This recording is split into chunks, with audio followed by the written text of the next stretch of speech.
Kikwesa ndugu yangu, hiyo hali niliyokuelezea ndio inayokumba familia yangu. Napitia sana changamoto.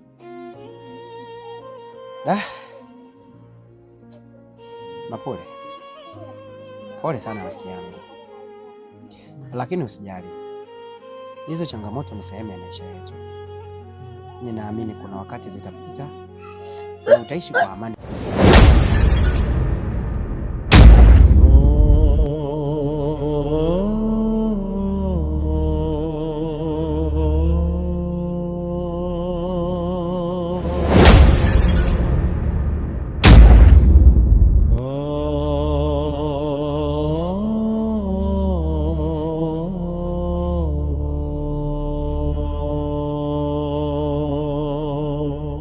Tama, una shida gani?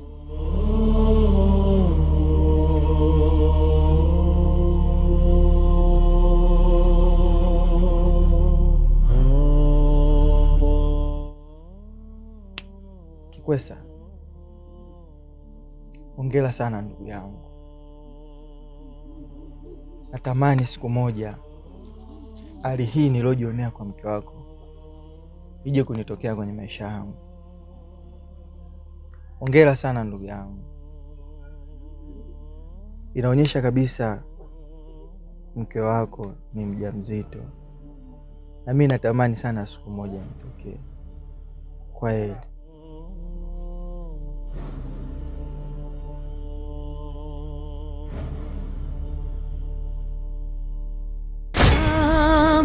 Chifu, damu ya chifu, kila mmoja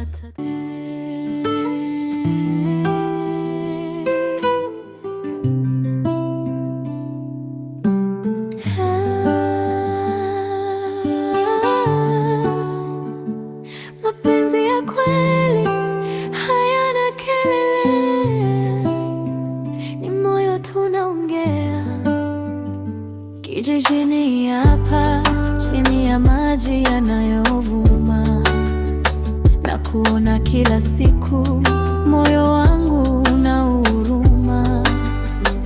Tabasamu lako lanifanya niote, lakini kimya chako kinafanya niteseke. Najaribu kukusalimia kwa macho, kama usikii nisemacho. Nini ni kosa langu au ni bahati mbaya? Moyo wangu upo kwako, usinitende vibaya. Mbona unijibu au unisikii? Mapenzi yangu yote yanalia moyo.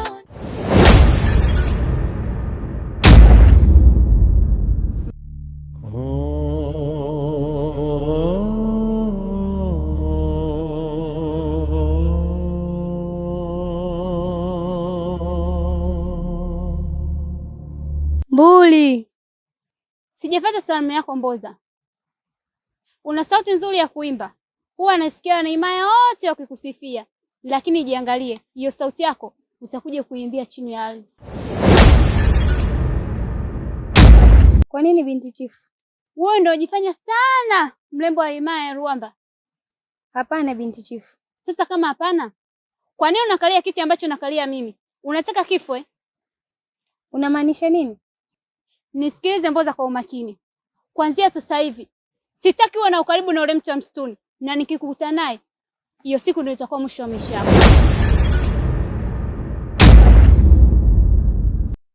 Neno lako kwangu ni sheria. Na hii ni amri, sio ombi. Mboza binti wa maskini, sauti yake ni kama upepo wa asubuhi. Anapomwona mbuzi ni moyo waimba, lakini akininyasika, ajawa na wivu. Mapenzi ya siri yakageuka vita, hasira za tawala ndani ya himaya. Wewe ndio mrembo sana kwenye hii himaya ya Ruamba? Hanijui wewe?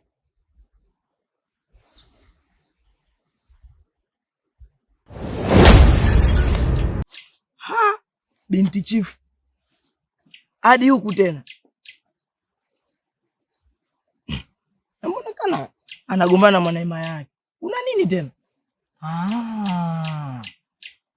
Chifu, umeishia wapi? Tabiri wangu Maguluka, mafanikio ni hatua, na hatua hizo zinahitajika kupatikana watu. Tabiri wangu Maguluka mwenye heshima zake kwenye himaya ya Ruamba, nahitaji watu tufanye kazi. Watu gani hao? Nahitaji watu majasiri, wenye moyo, wenye uzalendo, wanajua kipi ambacho naenda kupigana nacho mbele yao. Nipe watu ambao wanajua kupigana kwa jasho na damu kuikomboa ardhi yao ya himaya ya Ruamba. Chifu wangu, watu wapo wakipambania himaya ya Ruamba kwa sasa, nitakuletea. Nategemea. Chifu wangu, himaya nakupenda sana na inahitajika haraka sana uje ukalie kiti cha kichifu. Uwe na siku njema.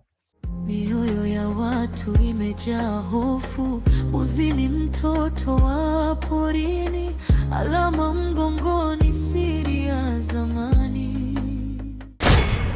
Maana jana ndugu yangu tulikuwa tujamaliza maongezi. Kwa hali ile iliyotokea nyumbani, itabidi nikuache kidogo uongee vizuri na mkeo. Nashukuru. Pia kuna jambo nilikuwa sijakwambia. Hapa ndugu yangu, tulivyokutana, safari yangu hii ni kwenda kwa mtabiri. Sababu mke wangu aliniambia shida yake ili tatuke inabidi nionane na mtabiri. Yeye ndiye atanipa mwongozo wa lile tatizo linalomsumbua mke wangu. Vizuri, kwa kuwa umeanza kupata namna ya kumaliza hiyo changamoto ambayo ilikuwa inakusumbua. Mimi nikutakia kila laheri na nakuombea pia jambo lako liende vizuri kama unavyotamani liende. Nashukuru ndugu yangu. Pia nawe nakupa sana hongera ndugu yangu, maana unatarajia kuwa baba sasa.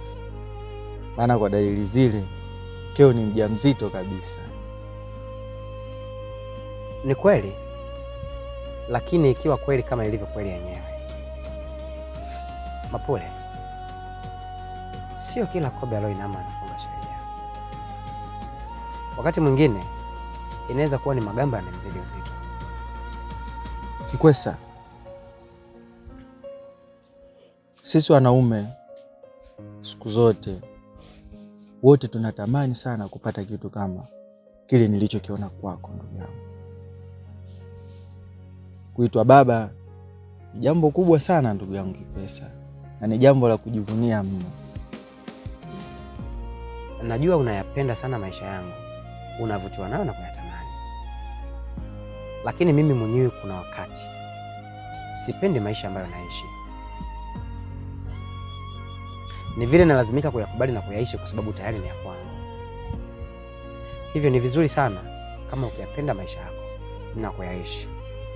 Tunajivunia mno siku moja itokee kama vile inavyokutokea wewe ndugu yangu.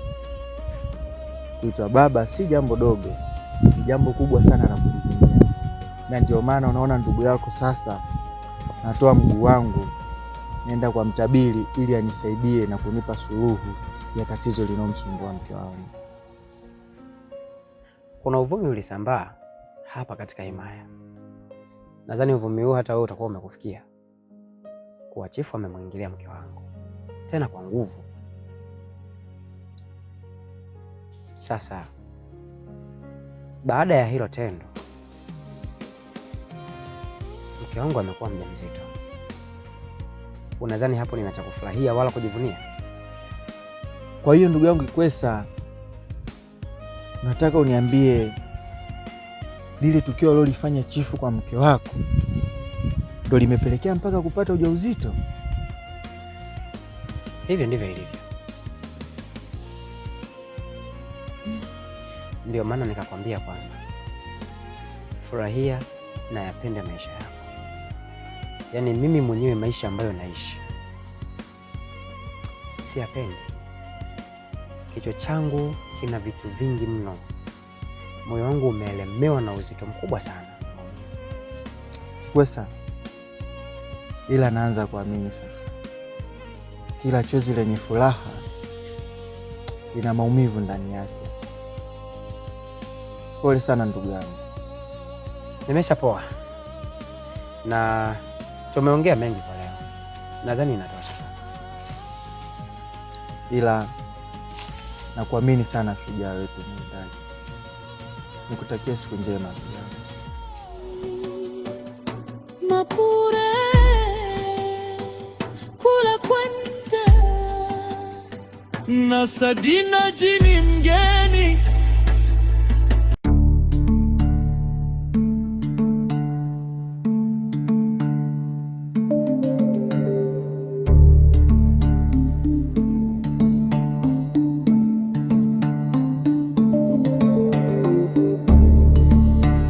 Pole Tana. amani iwe nawe mzee Amira. Nawe mizimu ya Luamba ikubariki.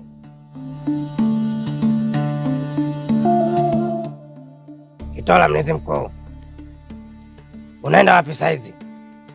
Mbona hai? Naelekea msituni kumtafuta simba mtu. Kitola, simba mtu katoka wapi? Mimi najua kwenye himaya kuna simba tu wa kawaida. Wewe simba mtu katoka wapi? Ndiyo mzee Amira, simba mtu amekuwa kero sana kwa mdogo wangu. Kitola, hakuna simba mtu kwenye himaya hii. Kuna simba kawaida tu. Hilo swala la simba mtu wewe umelitoa wapi? Mzee Amira, naomba unipishe njia nyingi. Naona napoteza muda tu. Nikiangalia jua ninazidi kusogea, afu ninakoelekea ni mbali sana. Naomba njia unipishe. Sawa, lakini kwa makini sana. Mimi ni mlinzi mkuu, ndio maana nipo makini sana. Hata hii safari ninayoenda natumia umakini mkubwa sana, ndio maana naenda kumtafuta simba mtu, ama zake ama zangu, tutapokutana.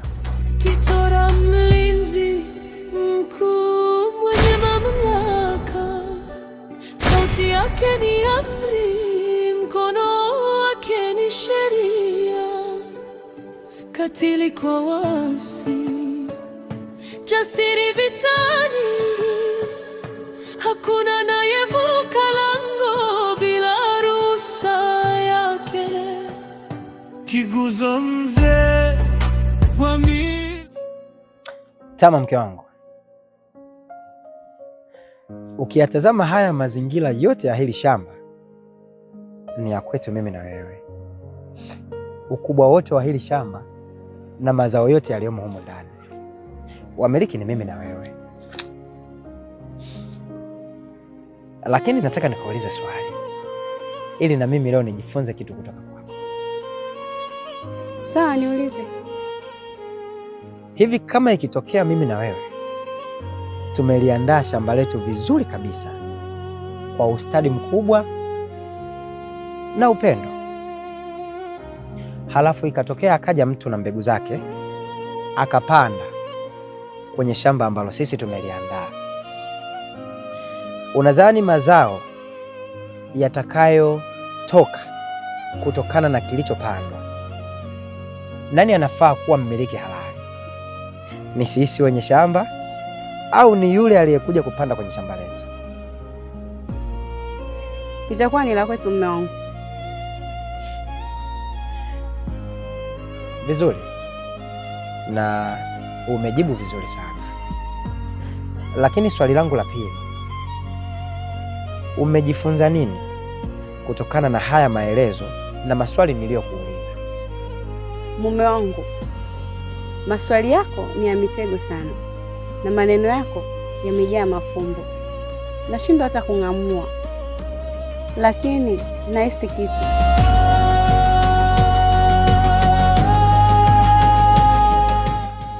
Alafu mume wangu, lile lilikuwa sio kosa langu. Tama, mke wangu, usijali, na mimi nimekuelewa. Sasa naomba ukusanye yale mahindi pale.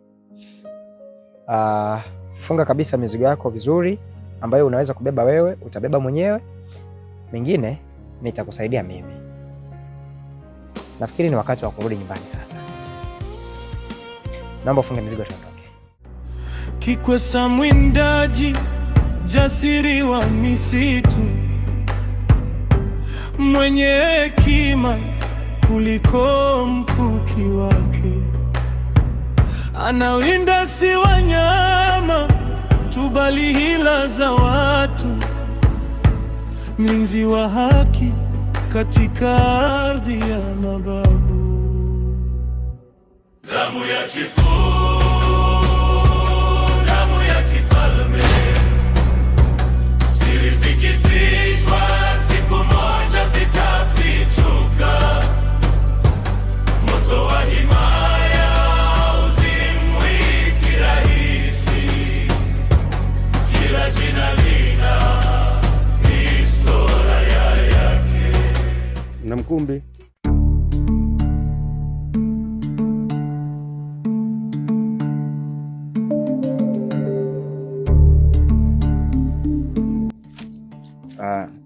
leta hizo dawa.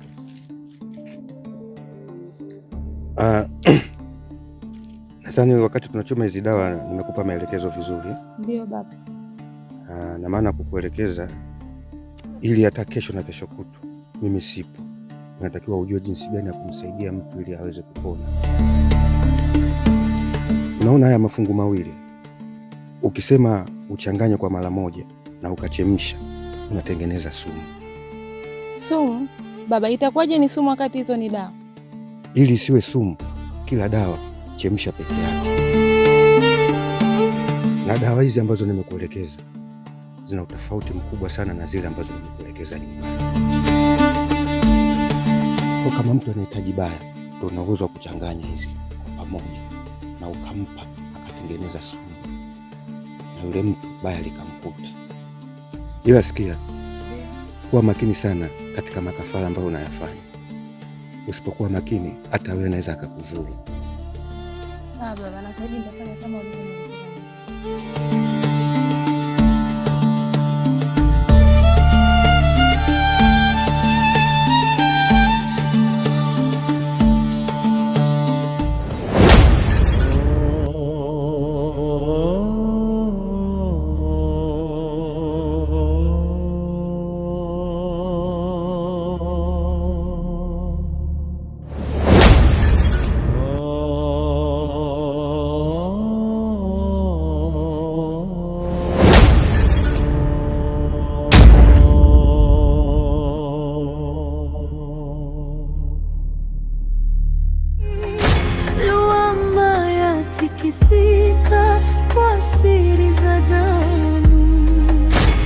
Damu ya chifu,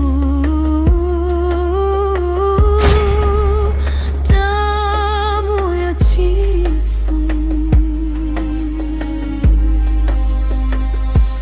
kila mmoja atatawala nami. Damu ya chifu.